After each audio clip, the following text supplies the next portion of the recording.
The morning Ada left home, Lagos was waking slowly.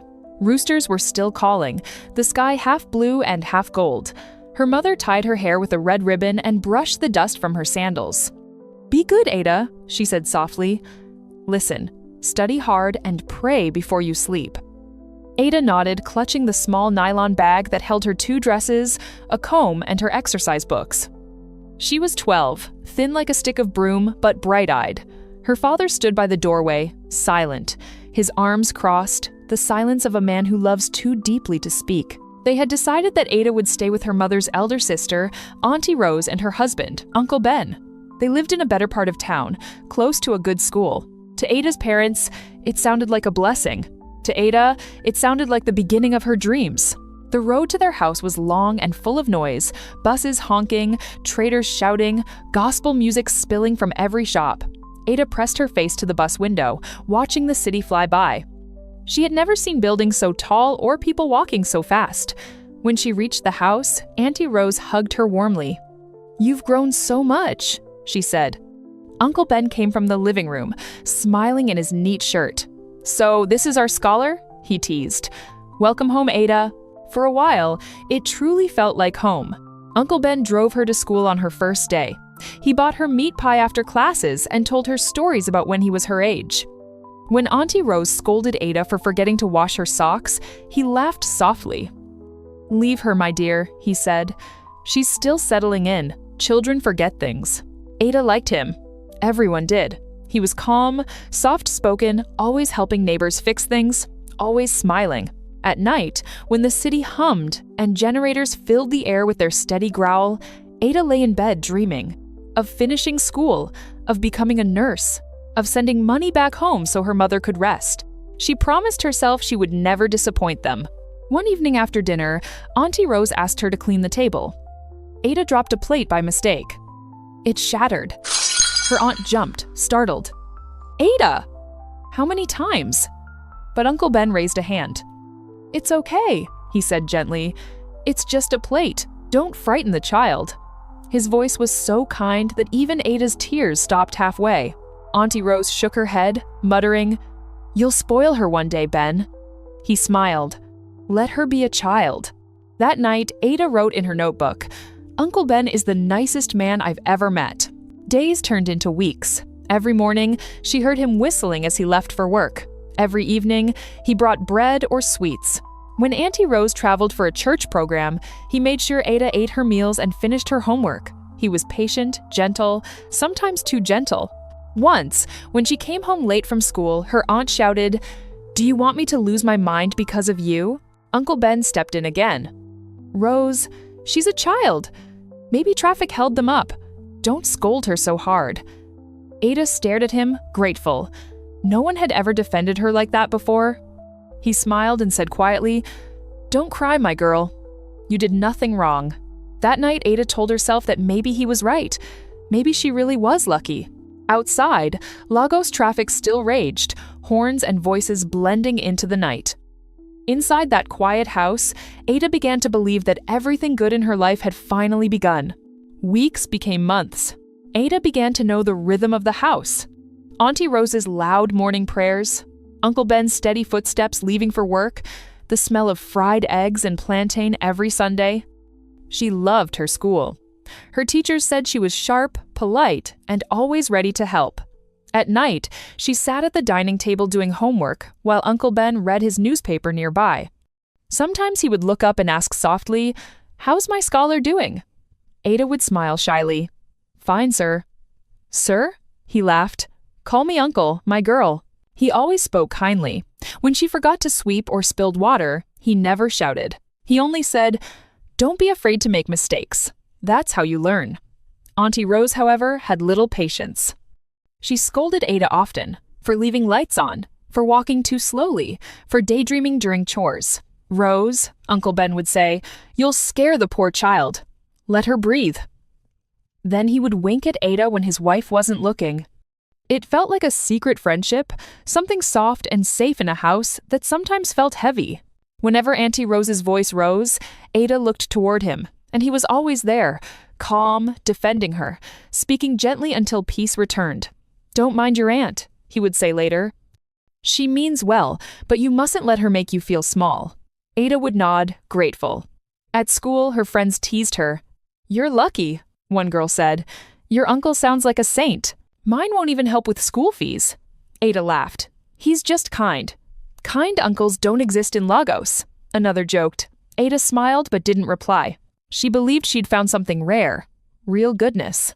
Sometimes on weekends, Uncle Ben dropped her at the library before heading out. He'd hand her a few naira for snacks. Books are better friends than most people, he'd say. Ada liked that sentence so much, she wrote it at the back of her notebook. But little things started to change. He began to notice more. Her handwriting, her smile, how she plaited her hair. You're growing fast, he'd say softly, half smiling. You'll soon be taller than your aunt. Ada would laugh awkwardly. No, uncle, he'd chuckle. Ah, it's true. You're becoming a fine young lady. His tone was light, but something about it made her heart beat faster. Still, he was kind, so she brushed it off. Another time, she dropped a bowl in the kitchen again, and it cracked. Her aunt shouted, Ada, what's wrong with you? You want to destroy everything in this house? Ada froze, holding the broken pieces. Uncle Ben stepped in from the sitting room, calm as ever. Rose, enough. It's just a bowl. Ben, you always defend her.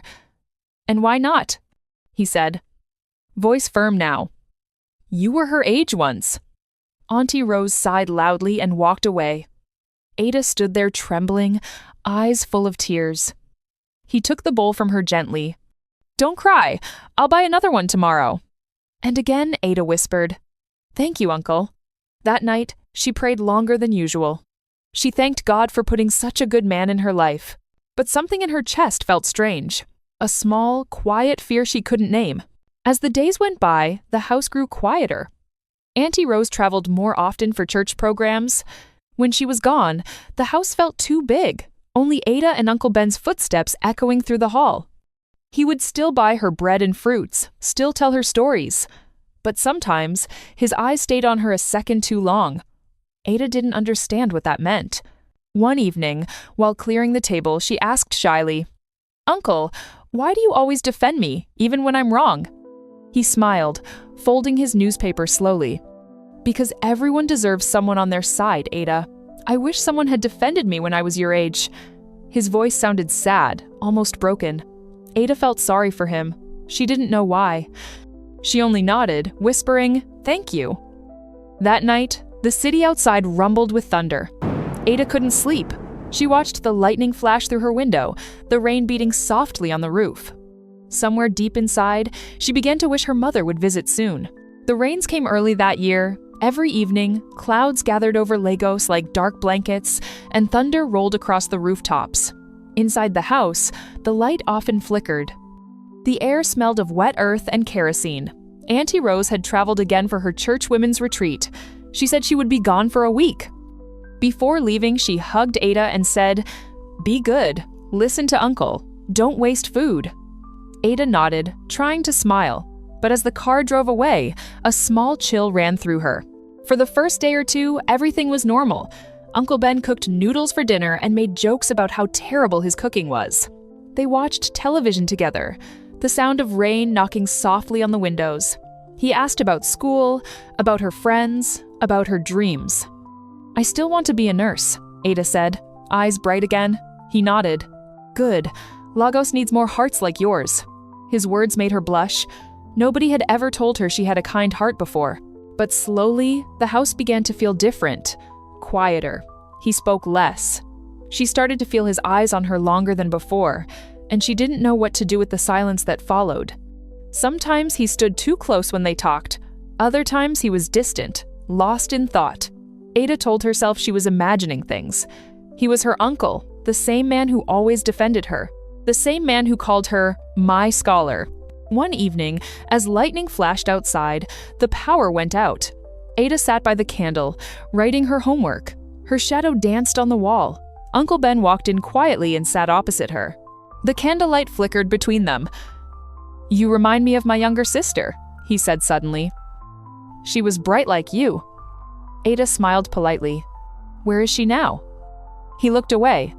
Gone. A long time ago. His voice carried sadness, and Ada didn't know how to comfort him. She wanted to say something kind, but the lump in her throat wouldn't let her. After that night, she began to pray more often. She didn't know why exactly. Maybe because the house felt too heavy when it rained. Maybe because she missed her mother's laughter.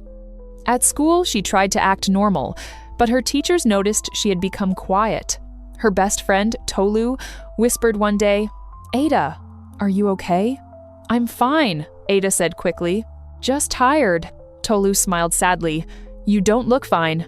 When Auntie Rose returned, Ada felt relief flood through her like sunlight after days of storm.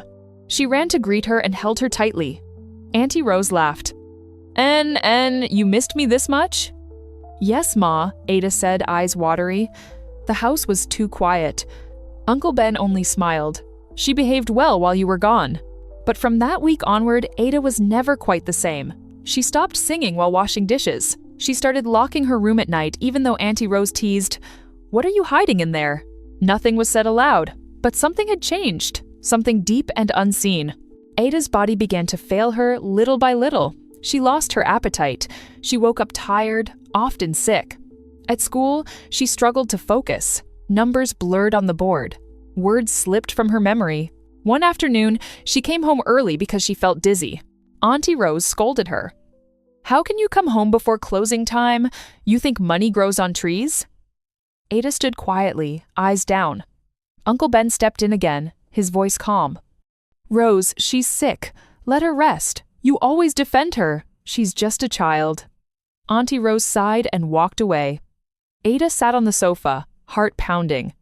He turned to her. "Don't worry about her. You're safe here." She nodded but looked away. That night, when everyone slept, Ada cried softly into her pillow. She didn't understand why the words, "You're safe here," made her heart hurt. Outside, the rain fell again, slow, endless, like the world was mourning something it couldn't name. The days grew shorter. The sun still rose over Lagos, but for Ada, it no longer felt warm. Each morning, she forced herself to smile at school.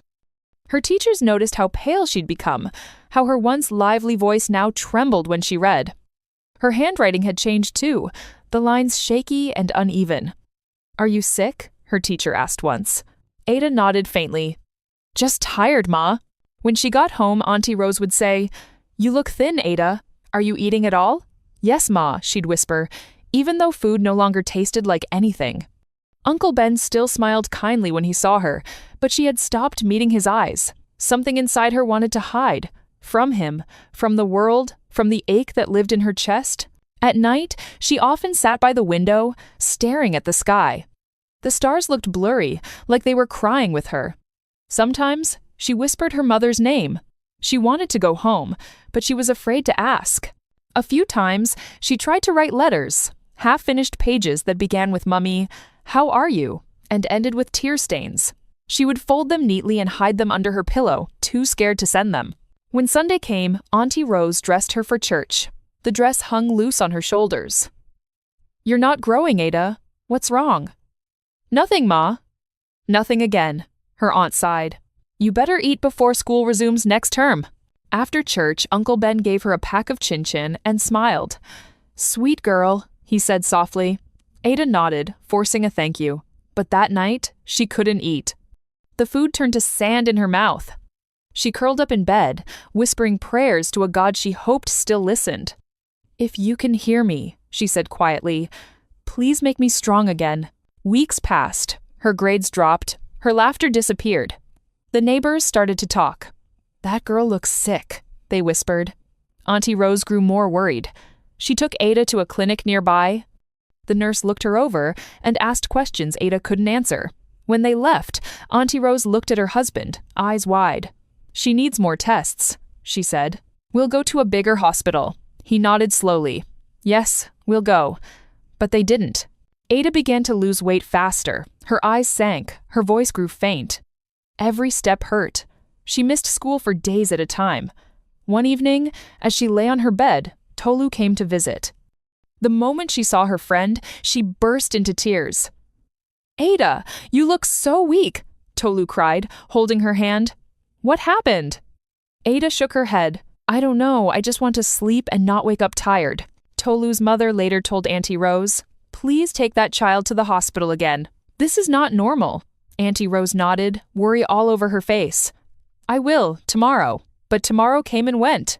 The pain grew worse. Sometimes Ada couldn't stand. She whispered to herself, it's okay. It will stop soon. One night, the generator went off suddenly. The house went quiet. Auntie Rose found her sitting by the window again, staring at the moon. Come to bed, she said gently. You need rest. Ada looked up and whispered, Auntie, will I get well? Auntie Rose froze. Of course, my dear. You will. But her voice broke as she said it. When she left the room, Ada lay back and closed her eyes. She thought of her village, the smell of firewood, her mother's laughter, the red ribbon in her hair. A tear rolled down her cheek. Outside, the wind blew softly through the mango tree. It carried a quiet song, the kind that only angels could sing. Morning came slowly that day. The house was too quiet. Even the birds outside seemed unsure if they should sing. Ada had grown thinner, her skin pale, her eyes lost in a faraway place. Auntie Rose sat beside her, pressing a damp cloth to her forehead. Hold on, my child, she whispered. You'll be fine. But deep down, she felt fear curling inside her chest. At school, Ada's absence had become a mystery. Her teacher finally visited the house. When she saw Ada lying weakly on the bed, her heart broke. This child needs proper care, she said firmly. Something is wrong, and it's not just sickness. The words lingered in the air. Uncle Ben stood by the door, arms folded, expression calm but unreadable. A few days later, Auntie Rose decided to take Ada to the city hospital herself. The doctor asked questions, did tests, then stepped aside to speak quietly with Auntie Rose. When she returned, her face was white as chalk. She could not speak for a long time. That evening, as rain began to fall again, Auntie Rose sat on the floor beside Ada's bed. Tears streamed down her face as she brushed Ada's hair gently. My baby, she whispered. I should have protected you. Ada blinked slowly, confusion in her weak eyes. It's okay, Auntie. Don't cry. But Auntie Rose couldn't stop. She held Ada's hand, shaking, whispering over and over, I'm sorry. I'm so sorry. Uncle Ben was taken away quietly. No shouting, no struggle, just silence. The heavy kind that comes when a house remembers every unspoken word. Auntie Rose sat alone that night, staring at Ada's small shoes by the door. They were clean, still polished, waiting for feet that could no longer wear them. The next morning, the hospital called. Ada had slipped away in her sleep. Auntie Rose fell to her knees. All she could hear was the echo of Ada's soft voice saying, It's okay, Auntie.